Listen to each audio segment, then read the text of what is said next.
Today's activity included vehicles that were experiencing mechanical difficulties for exactly 15 minutes beginning at 7 a.m., just at the start of the morning rush hour. The Belize National Teachers Union President Elena Smith appeared on Channel 5's Open Your Eyes when BNTU members were already out on the Philip Golson and George Price highways. Well, as you are aware, we have been having our discussions with the government side, and it doesn't seem that we are at a point where we have agreement. And so our teachers are really, and our public officers are at this point in time not satisfied with the way how things are going. And this is just one way of them showing their dissatisfaction with what is going on. Yes, we do have a public service union who should be joining us as well in different areas. So it's not just the teachers, but we do have the other unions joining us. Commuters decided to foot the journey from the north to the south end of the Hullover Bridge as these BNTU members assessed a taxi van for mechanical issues in the middle of the bridge. But these teachers are no mechanics and there were no real mechanical issues. It was all a well-staged act of civil disobedience. As you are aware, Marlene, all of our activities are out in the public. Yes. So there's no reason for us to be hiding what it is that we are doing. Yes.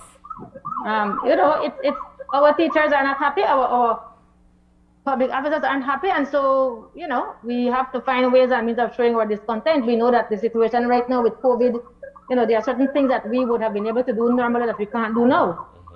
So, there has to be other ways and means of showing our dissatisfaction with what is going on. This is just a short period of time that we are going to be here. This is nothing compared to what we are going to be suffering in the long run. 15 minutes is not a long time. Motorists and those using public transportation had to press their way through the road blockade at the roundabout intersection between Farbers Road Extension, Chatham Street, and the George Price Highway. Members of the APSSM were not a part of this morning's blockade. However, they stood in solidarity with the two unions. PSU President Gerald Henry argued that GOB would be able to give public servants a raise if it were to collect outstanding taxes owed by companies and individuals.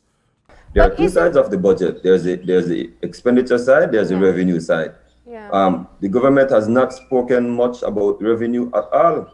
And we are seeing the numbers where you have a few persons owing millions and millions of dollars to the government and the country of Belize.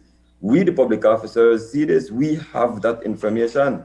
And so we are saying, man, you can go and get that money from these firms, from these businesses, from these individuals, and you would not have to come to us. If it is that the government goes and collects these outstanding taxes that are owed to the country of Belize by these various businesses and individuals, the public officers would actually get a raise.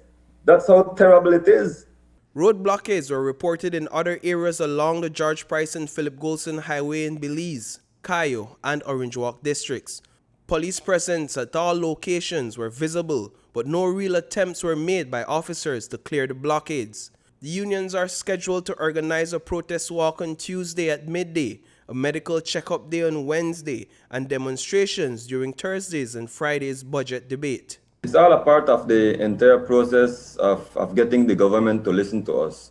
And so it's essentially to stick a point exactly at the point where the government is looking at the budget. We believe that is when there will be most attention paid. And so that is when we decided that we are going to also take another form of action as it relates to the industrial actions. We are also very much upset with the way that the government has been treating us. Reporting for News 5, I am Paul Lopez.